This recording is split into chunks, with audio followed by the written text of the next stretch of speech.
Hello my friends, I'm Serenity Dawn and welcome to this story. Today I am bringing you my Fantasy Adventureathon wrap-up. The Fantasy Adventureathon readathon was from March 25th through the 31st, this past Sunday. And oh my word, was it fun. We chose paths, we had reading sprints on Twitter, there was a group chat on Discord, which I had never been a part of before, but I got on it for the chat and it was really cool. There were just all kinds of videos and Instagram posts. It was just a lot of fun. It was a well thought out readathon. It was a fun and very interactive, a lot of participation and communication I felt like between the participants. And so it was lovely. I really enjoyed it. Now, I thought that I would give you a wrap up of what I read and the paths that I did so that you'd have an idea of how I did and you can see what I did.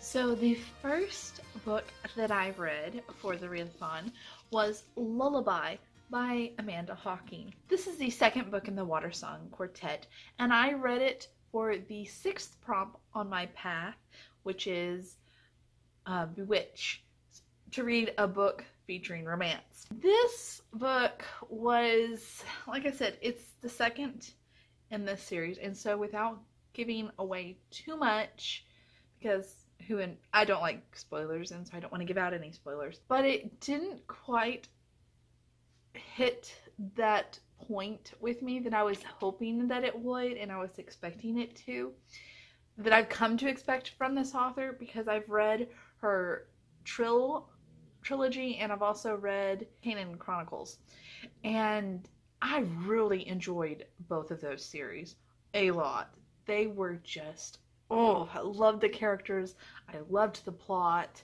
It was a fun journey. This one, I don't know, I just don't connect, I guess, with the characters as much, and the plot at points tends to just kind of drag on a little bit. I don't know, maybe it's slower going. There's something about it that I'm just not loving as much. And so I will continue on with this series. I own the rest of this series and I want to know how it finishes up. The other books are longer, so maybe that will help. That, you know, it just, I don't know. It's frustrating. I hate it whenever you love an author and typically her series or his series, and then you find a book that just isn't quite living up to your expectations and your hopes. But it was fun. I mean, it was interesting. It just didn't do it for me. I will say that I definitely did like the coupling of the main romantic pair in this book.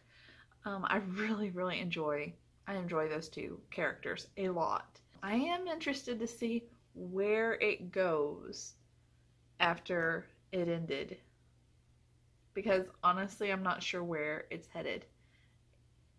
So that will be interesting too. But I think I'm gonna give Lullaby 3 stars because it was good, it just wasn't great, and I certainly didn't love it. So 3 sirens. The next book that I read for the Adventureathon was A Flame in the Mist by Renee Audier. A Flame in the Mist I read for the Fellowship, which is the first prompt, which is to read the group book, because I'd already read A Darker Shade of Magic. I don't own it, and I couldn't get a hold of it through my library, and I didn't want to buy it because I'd already spent my book budget this month. Now this, I believe, is a duology, and this is the first book obviously in that set. At first it was kind of intriguing, but then it kind of slowed down and was dragging for me, and I was like, oh no, I'm not enjoying this like I was hoping I would, because I loved The Wrath and the Dawn. Oh my word, The Wrath and the Dawn was brilliant. I read that last February and I adored it. There were so many beautiful quotes and moments, and just the imagery was, oh, it was stunning. I loved it. And this one was kind of like, no, it was just it was so, and there were points where I was kind of like, okay, all right. But then we get to like the last, oh, I don't know, I guess like the last 100 pages. I think the last 100 pages is where it is at for this book. This is a 340 page book. So at, 200, 240 pages, somewhere in there, it picks up. And I am so glad that I did not DNF this. I'm not a big DNFer anyway, but I'm glad I continued on with it, and I'm glad.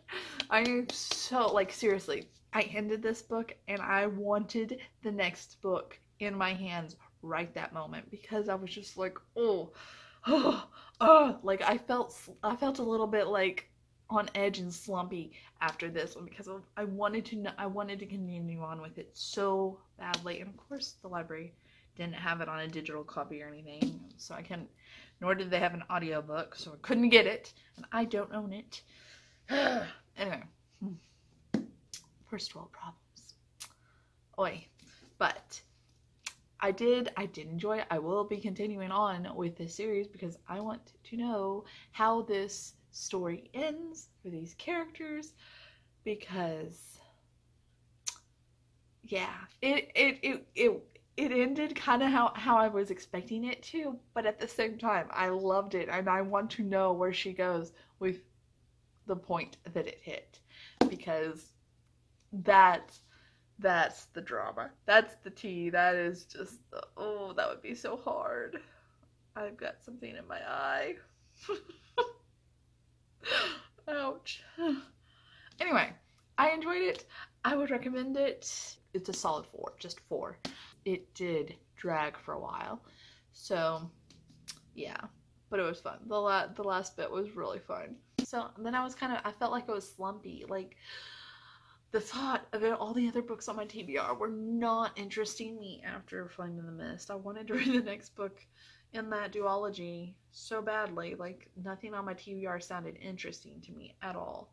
Well, an hour later, when I'm getting ready for bed, after finishing Flame in the Mist, I got a notification from my library telling me that I had a book that I'd put a hold on ages ago was available and had already been checked out to me. It was an electronic checkout.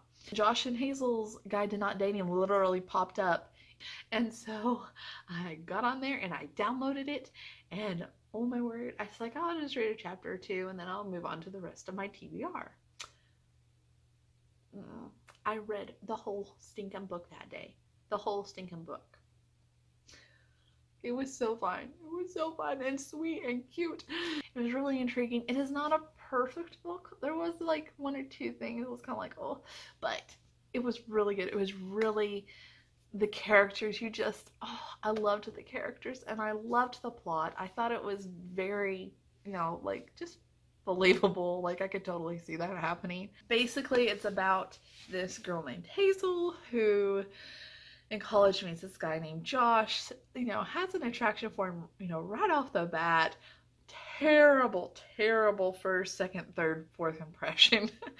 Basically, she feels like, oh my word, this guy, there's no way he could possibly be attracted to me after all the crap that he has seen me do.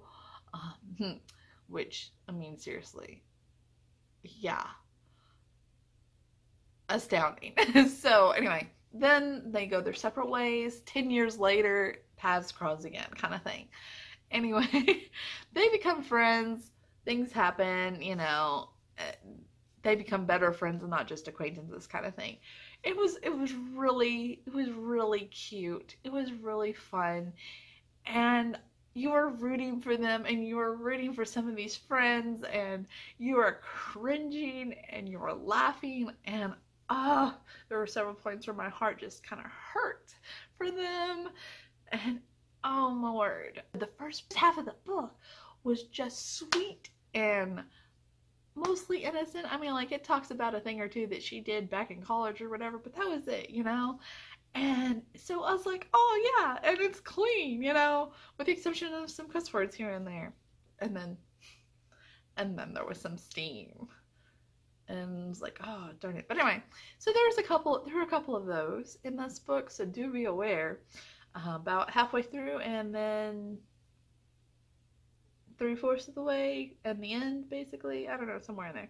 I don't know, somewhere in there. So there is a couple of those, and it's really intriguing because if you look at it, it takes place basically over the course of 20 years. Like, no, not quite. 17, 18 years. Okay? So that's pretty interesting, the way that it, from the first pages to the last pages, it takes place over that length of time. It's really cool. I thought that was well done, and it was just beautiful. It was sweet, and it was a fun, happy, compelling, and fast read. So I would give it a 4.5, 4.75 stars. Yeah, it was good. It was really good. So I wouldn't mind owning that one. That's a good recommendation for me. Wouldn't mind owning it. It was nice kind of to break up all the fantasy and the heaviness of a lot of these books, because none of them were really happy books or light books. So it was nice to kind of have that in the middle of my reading week. The next book that I read, and which took me the longest to get through, partially because I was just really busy those 3 days that it took me to get through this book, was the second prompt, which was Castle, to read a book with royalty word in the title. So I read Now I Rise by Kirsten White. Demand the crown. Crown is most definitely a royalty word, and honestly, when I think of royalty, I do think of them rising, the challenge, rising to through the stations.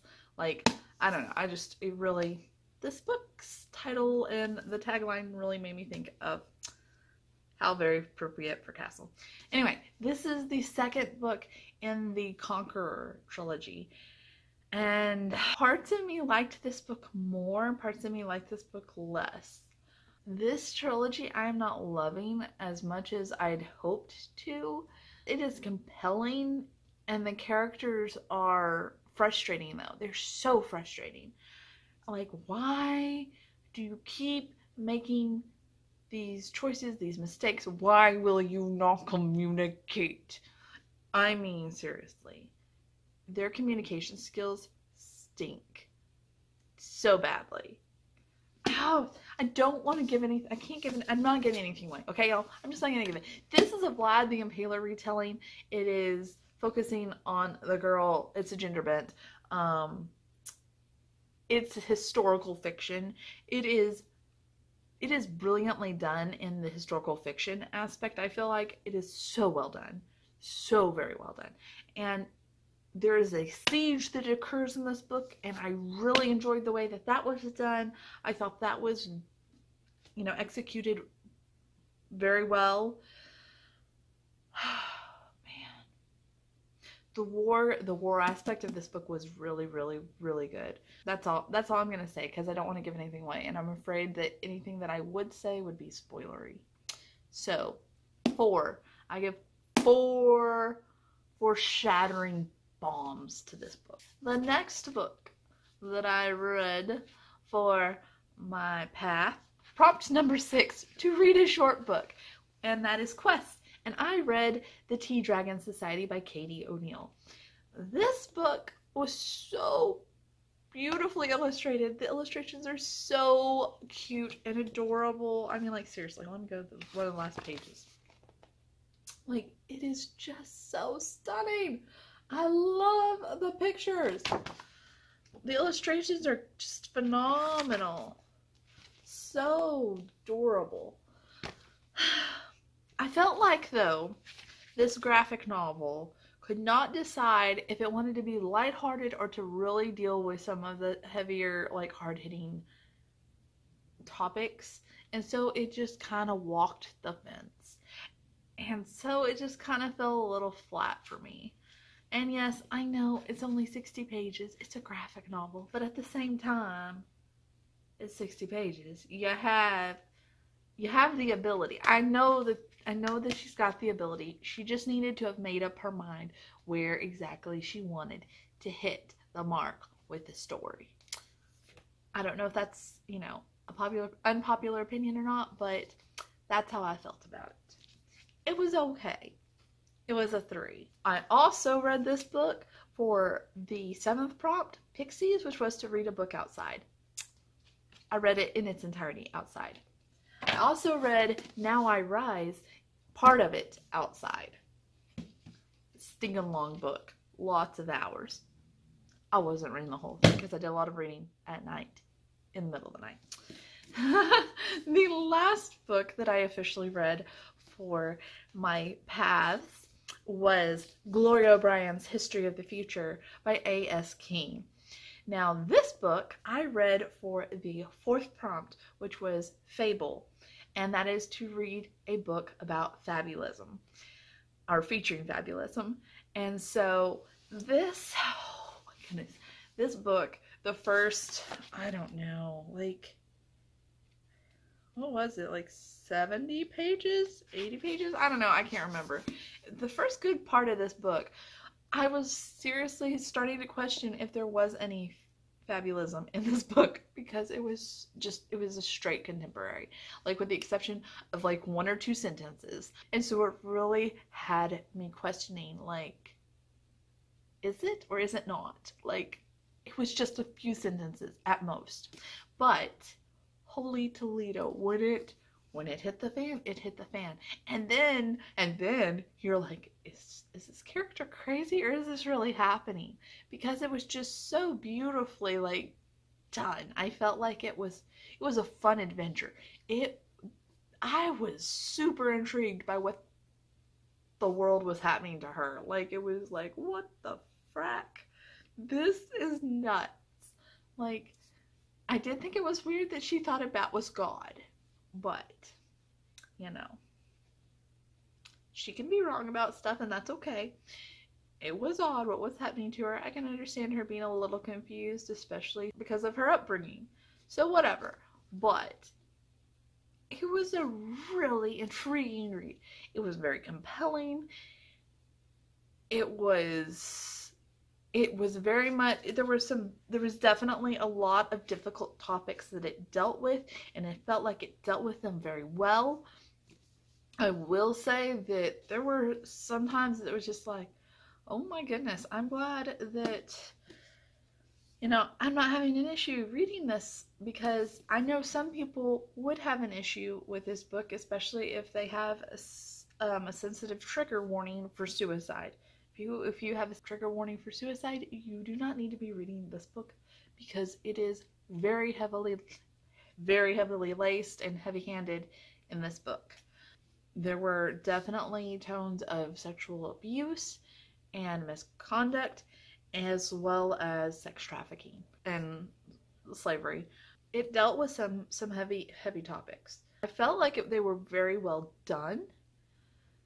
It's a conversation that needs to be had. I did think it was interesting, though, when they did talk about it, and I mean, it is the history of the future, so, you know, certain things, when it was talked about, I was like, you know, I can't believe that happened. And guys, oh, author, you don't realize, and or your character doesn't realize, I get it, but it is a thing. It is a thing that happens in our country, and it happens a lot more often than people think or want to talk about. It happens in our backyard, it happens in our cities, it happens in our towns, and we need to be aware of it. We need to say no. We need to put our feet down and address the things that are perpetuating and feeding into this very toxic culture that we have allowed to happen and to grow, and for people to get away with very terrible, sick, harmful things. Okay, sorry, going on a rant. But it did also deal with pornography, and I thought that I was very surprised, because, you know, typically when you see pornography in TV and books, it's kind of a flippant thing, or, oh, well, whatever, haha, everybody does it. No, it's not something that everybody does, and it is a harmful thing, and it is something that feeds into other negative and toxic behaviors. And so I thought that was really well done in here, and how that was kind of highlighted. So yes, while there were a few things that I had issue with this book, it is not a perfect book. It is a good conversation piece. I feel like it brings up some good issues, it brings up some issues that do need to be discussed and do need to be thought of. While it is really dark, it ends on a positive note, or a hopeful note, which is I felt like the whole point. Our main character is she's depressed. She is aimless. She is wandering. She is looking for hope. And so, yeah, I thought this was a really excellent book. I would rate this a 4.5, 4.7, 5 stars, because this does hit on some stuff that needs to be discussed, that does need to be talked about, and it presented it in a way that was very compelling and unique. So yeah, if you haven't read it and you enjoy fabulism, or you haven't checked out fabulism before, try this one, because it was an intriguing read for sure. So anyway, that was cool, and that completed my quest for Team Fairy. So Fantasy Fairy, these are the books that completed all of that. So final stats, I read 6 books. Lullaby was 290 pages. Flame in the Mist was 392. Josh and Hazel's Guide to Not Dating was 320. Now I Rise was 467. Tea-Dragon Society was 60. And Gloria O'Brien's History of the Future was 307 pages. For a grand total of 1,836 pages read for the Fantasy Adventureathon. Go Team Fairy! I also did all the Twitter spins except one, including the unofficial, like, impromptu ones, and I participated on Discord with the group chats and did a couple of the Instagram posts. So I feel very accomplished, and I had a lot of fun, and I feel like it was really cool getting to meet and to know some really awesome people who were doing this readathon. And I'm just really thankful, and I had a blast. And so thank you, Jasmine, for hosting and creating this. Thank you also to the co-host, Tiny Book Dragon, and She's That Bookie, and As Read by Francine, who were also co-hosting. So thank y'all. It was fun. It was really great. I had a good time. Highly recommend doing this one again, or another one that Jasmine might come up with from Novel Thoughts. So yes, if there's another one, I suggest you do it. It was a blast. It really truly was. I did post some Instagram pictures, and I will share them here. The first prompt that I did on Instagram was to share books that fueled my love for fantasy, and that was the Serendipity series by Stephen Cosgrove and Robin James, and they are just a beautiful series. They're beautifully illustrated and they're beautifully told, and to a point they kind of have they're a little reminiscent of Dr. Seuss because of the lyrical way that sometimes they're written, but it is so beautifully. They always have a moral and a lesson, and it is just I highly recommend this series. Serendipity series. Check it out. The next photo prompt that I did was to show a map of a fantasy book that you really love. And of course, I did this 7 Realms novels by Cinda Williams-Tryma. So here I'm showing the Crimson Crown and the Demon King. And yeah. So that was a lot of fun. Those are the only 2 official prompts that I did. So it was a lot of fun. I really enjoyed this readathon. It was a blast, and this is crazy long. Oh my word. If you participated in the Fantasy Adventureathon and you've posted a wrap-up video, let me know in the comments down below. If you participated, even if you didn't do a wrap-up video, let me know what team you were on, because, you know, I was having fun rooting for everybody, even if we weren't on the same team. Also, I have done a makeup tutorial on how I did my fairy makeup for this video and my TBR video, that's there. So because several of y'all said that you really liked it, and I thought, oh, it'd be kind of fun maybe for anybody who's interested to see how I did my fantasy fairy makeup. So I made my first tutorial, and I am by no means a beauty guru by any means, like, at all. It was just for fun and, you know, just to share something with y'all that is a little bit different that I was pretty proud of. So anyway, check that out if you're interested, and let me know what book in April are you most looking forward to reading and or being released.